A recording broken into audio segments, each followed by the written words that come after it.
Well, they were displaced people, I suppose, but we called them, they were all lumped together as Poles. But most of them were Latvians, Lithuanians, some from Poland, but they were all coming into the pits just after the war. They had no home to go to back in Germany. A lot of them couldn't go back because of the troubles over there. And they gave them, of course, we were short of men at the time in the pits, so they gave them mining to do. But of course they came complete with their own names, which we couldn't pronounce. And when they got to the pit bottom, the under manager was there, "What's your name?" And they'd say this long foreign word. Oh, he'd say, "You're Joe. From now on, you're Joe. Joe the Pole, Eddie the Pole, David the Pole." And they all, Sally the Pole, when he ran out of boys' names, one of them got called Sally.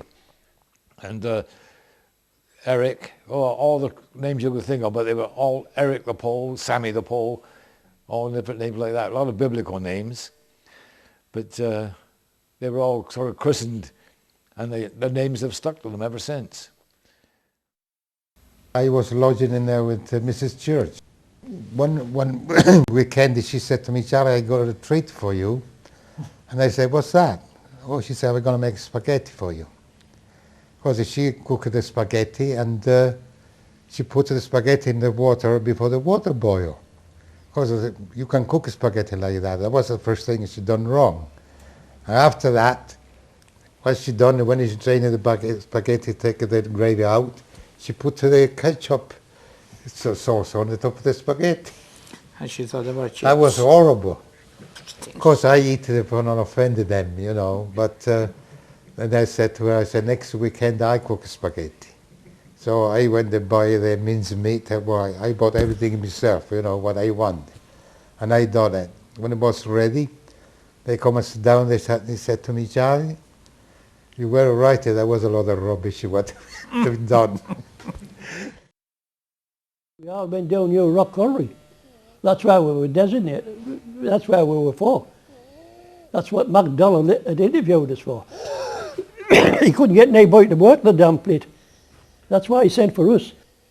The first day the first day I got on the pit top, I says to the bloke next to me, I says, "Where's the shaft at there?" And all I could say was the spindly rope going down. And there was a trap board. He says, "Well," he says, "they'll say it just now." He says, "They'll say where it is." And just then, the board came up, the trap came up, and then another one. And then this cage came up, a thin, narrow cage with 3 decks on. And in them decks, you could only get 4 men. That's all you could get in them, 4 in each deck. And you were jammed in there like sardines. Yeah. And that was only, and the blooming shaft, well, they could step over it. It was just, well, it was just like a bloody square hole. It was a hole, that's all. I says, "Why, what the hell have I let myself in for?"